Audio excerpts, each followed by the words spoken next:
Hey guys, how's it going? I am back at it with the reaction of the weekend's fights.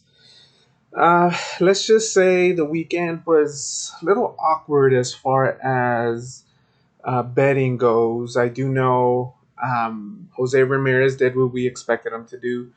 We did get that unanimous decision, so congrats to all those who can cash out the Jose Ramirez. Like I said, he was a heavy favorite, but some of the odds kind of go in your favor when you get very specific as far as the outcome. So congrats to those that decided to bet and trust me.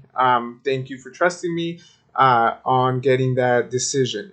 Now, we had a little bit of a curveball this weekend with the Alfredo Angulo Caleb fight, the Traux fight. Not Caleb Plant, but yeah, for some reason it was just very awkward. Like I said, we had a late scratch, a late replacement, so that made it so I don't even know the guy's name came in and put up the upset. I think it was like Vladimir. Uh, he came in, pulled up the upset, and to be honest, I kind of saw it coming because, as you guys remember from my previous episode, I was letting you guys know, hey, I just don't see Angulo going another 12 rounds against someone that's above average. You know what I mean? And let me tell you something. He got hit a lot by this guy that I've never heard of before. He was basically came in, I'm going to outwork him in early rounds and try to move out the way. Uh, Later rounds, Angulo, it looked like he was fighting in slow motion. Let's be honest. He needs to retire. He's going to get hurt if he continues on trying to compete. They said in that he had found the fountain of youth. I mean, I think I don't know what fountain he found, but let's not get into that. He should have. If Caleb would have gone in there, he would have won. You could have parlayed it with the Jose Ramirez and got a nice payday. But it is what it is. That's the world of sports wagering, especially in the boxing game where one punch can change it. I would have even gone as far as, like I said, I don't think Angulo would have been able to do 12 rounds. He would have got hit a little too much. If his corner doesn't stop the fight, the ref might have stopped it if Plant or not Plant. I'm sorry, Traux would have kept on landing punches. Now I'm coming to you, getting my setup slowly, getting the software ready so I can continue with the long haul with these episodes. Um, this upcoming week, I don't think there's much as far as that I'm willing to bet on. Um, the only one, and this is he's becoming one of my favorite boxers out here. Heavyweight boxer Jared Anderson. He's going to be featured in the ESPN card, in the Herring undercard. Um, Bet for him for the knockout. That's all I can say. Bet for him for the knockout. He's never let me down. Like I said, his last two fights, I think I bet for him to win within 2 rounds. I think last time I bet for him to win in the first round, he won. He's never let me down. He's a knockout artist. Amazing amateur pedigree. He fights. His style is that of a boxer who can crack. He'll get you out of there if he hurts you. He's a big body, very, very disciplined. Changes levels on you and can just get you in and out in the blink of an eye. It is a heavyweight division. Anything can happen. I agree. But at this stage, he's just too talented for the opposition that he's being placed with. He's gonna outgrow his competition very soon if he keeps getting these knockouts. I don't see him going the distance just because he hits so hard. I mean, don't get me wrong, anything is possible, and that's why the odds are made. That's why the fights are being placed. Who knows? He can get caught, stumbled. But to be honest, this kid's the real deal. Jared Anderson, heavyweight. I'm placing my money on him this weekend, and that's probably the only fight that I'm gonna be placing money on, just because I don't see much activity when it comes to the boxing schedule. You can bet on the undercards. The odds aren't really out. You go to Bovada, and let me see if I can get it up here. Posted odds. This is what we have going on up there right now as of a couple minutes ago. We have Jermel Charlo versus Derevchenko. That's at the end of next month. All right, this is the 31st. Did this video get posted? Yeah, I guess you can say it's at the end of the month, 27 days, 28 days. Then we have the Charlo brothers coming in that same day. Well, the Charlo, they're going to do a co bout. not co-belt. They're going to be fighting in the same card, which is very interesting to me. This is the second time they've done. Well, they've done it plenty of times, but the last time that they did it, I believe, it might have been the Tony Harrison, the first fight, where things didn't go as planned for the Charlos. But with that being said, I do have plans for this fight.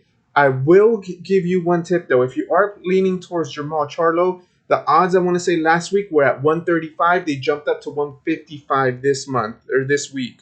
All right, so keep a close eye out. I know the odds change drastically from time to time. So if you're an early bird and you do single bets, and Jamal Charlo's your bet, jump on it right now. Okay, because that line's going to move a lot with it being so close, with it being someone that should be a future champion.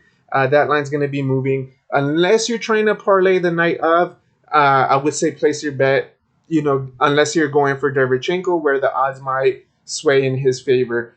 I won't comment on that. I'm going to save that for another episode, maybe 2-3 weeks from now, because we do have something interesting with the Leo Santa Cruz Gervonta Davis fight, and then the Joe Joyce. I'm going to stay away from the heavyweights. But with that being said, that's what's posted right now. Let me get you going on what is being shown right now the next 2 weeks. Okay, so we got the Jamel Herring versus Jonathan Oquendo card. Jamel Herring should be able to win that fight, whether by decision or knockout is to be determined. I need to look at the odds. I need to do a little bit more studying on that. Janiel Rivera versus Jesse Rodriguez, RGBA kid. Those are tough fights just because they are coming with different promotional companies. As I've mentioned before, something that you do want to do is you do want to bet on the house fighter, and at the same time, you want to see what the odds are because you have to really beat someone for the next upcoming bouts if you're not going to be the house fighter. That's just how it works. Jared Anderson, like I mentioned, versus Rodney Hernandez. To be announced. How many rounds? To be announced. However many rounds Jared Anderson needs to get this guy out. It's gonna happen fairly quick. I think it's within 4 rounds he'll get him out. He's very aggressive. Stylistically, he knows how to apply pressure, how to stay in front of you, keeping you tense while not being in range. And that just in itself is something that you can't teach. I mean, you can teach, but that takes years of experience, which he's clearly mastered. And like I said, honestly, this kid's the real deal. I know he was a sparring partner for Tyson Fury. Bet on the knockout. If you're going to bet on one fight, you bet on that one. Me personally, I might do a parlay depending on the odds with the Rivera and Rodriguez fight. Jared Anderson by knockout, and then the Rodriguez fight by just depending on the odds. They're not out yet. I'll look over. Maybe I might do a Friday episode when I reveal my bet slip. I know I didn't reveal it for the last one. First episode, I'm still getting the kinks. I'm still getting the background going. I'm still getting the little pictures that pop up. And I'm still getting my desk. It hasn't got here. I ordered it and it's still on its way. But with that being said, September 12th should be an interesting one as well. We have a lot of close fights. I say that quote unquote because we have a house fighter. We have fighters that aren't the house fighters. One sure bet would be the Genaro James fight versus Anthony Mercado. I think Genaro has it. If I'm not mistaken, Andrew Cancio versus Saul Rodriguez got scratched after Andrew couldn't find a deal or accept a contract offer. Joet Gonzalez is a very, very solid fighter who fought Shakur Stevenson. Went 12 rounds, so to me, he's a very live opponent. If he is an opponent, I do know that he is a top-ranked fighter, so we'll see. And then the Mike Lesky, and then we have Eric Puente, Thomas Wu, amateur standout. I think he's making his pro debut. So yeah, we'll see what the odds are closer to the fight. But, let's talk back to this weekend's fights. This weekend's fights were very interesting. Like I said, the odds were heavily favored for Jose Ramirez. He did what he had to, but stylistically, being with his old trainer, his old team, they did make it a little difficult on him. But like he said, he could have been trained. He's been doing a lot of hard sparring at RGBA. So the fact that he says he was a little tired, I believe it. It happens. This fight was postponed twice. But congrats to those who trusted me. Like I said, we're here to make money, help you guys get a little extra income. We're gonna have good days, we're gonna have bad days. This would have been a big day if Caleb shows up and just takes care of business and does what he's supposed to do. Unfortunately for us and for him, because he missed out on the payday, we weren't able to cash in on the opportunity. Jose Ramirez, great fight. A little bit of the undercard fights. The local kids from Southern California won. The brothers. I think mainly all the house fighters won. Um, I don't think there was any upset. I did an update uh, midway through, and I'm going to be doing updates prior to the lead up of the fights on my videos. And like I said, open to discussion, comments. Please, please, please talk boxing to me. If you guys want to talk any other sports, just message me on my Instagram.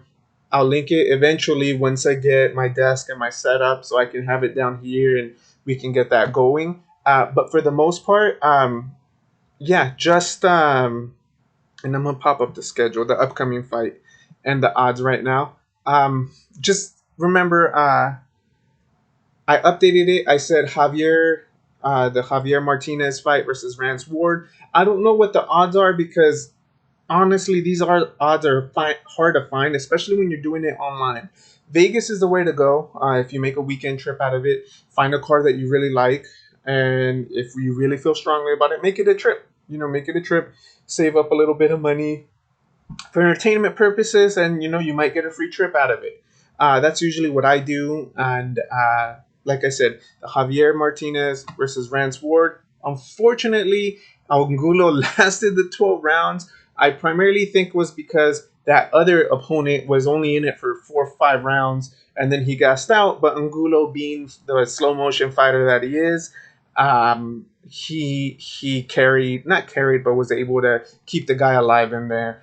Got upset, and unfortunately for him, we won't. I mean, unfortunately for us, we might not see him again because I thought yesterday or last week's bout was a chance for us to cash out with the decision and with the him losing with just losing in general. The odds weren't that bad, if you guys remember. So parlays are really good for risk takers, because multiple things have to happen in your favor if you want that to hit. Now, single bets would have been the Jose Ramirez all the way, or just Traux winning in general. Now, me saying that he was going to win by knockout and then Ramirez by decision, then you can see where the payout would be a little bit more.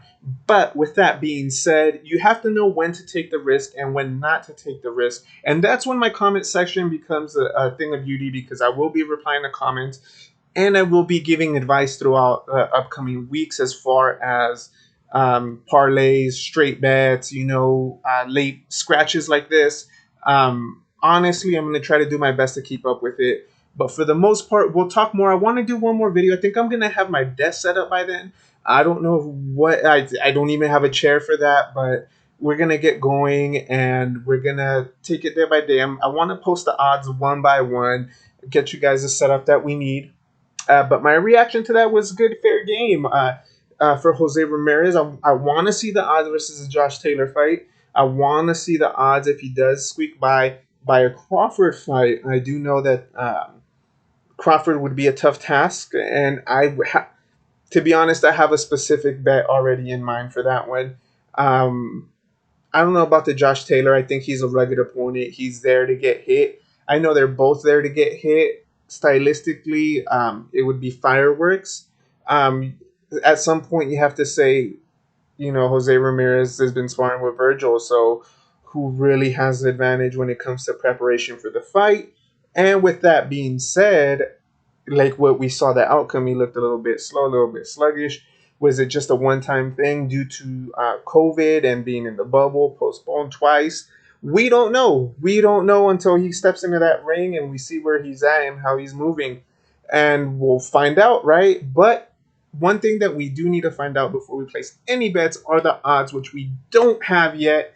I'm going to make another video once some odds for these fights come out. And I do know the Jared Anderson odds are probably not going to come out to the day of or the day before. So I'm going to try to get the video out probably on Thursday or Friday with the September 15th. And I'm going to actually show you guys my bet slip for that week.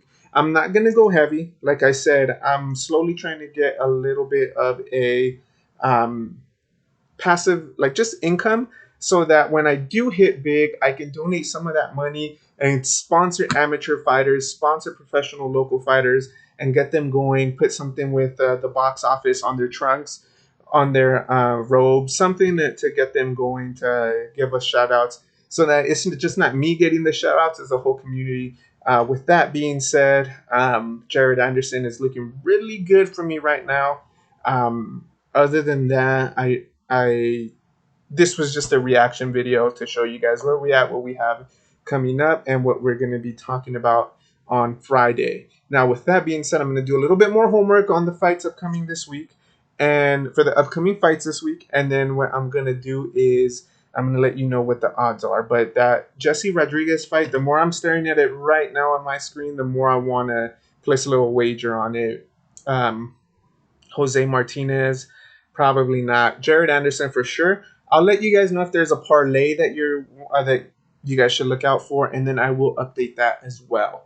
Once again, this is going to be the box office, where you can come and get your tickets for the show, and not just to watch, but to make some money on your own. Okay, so keep that in mind.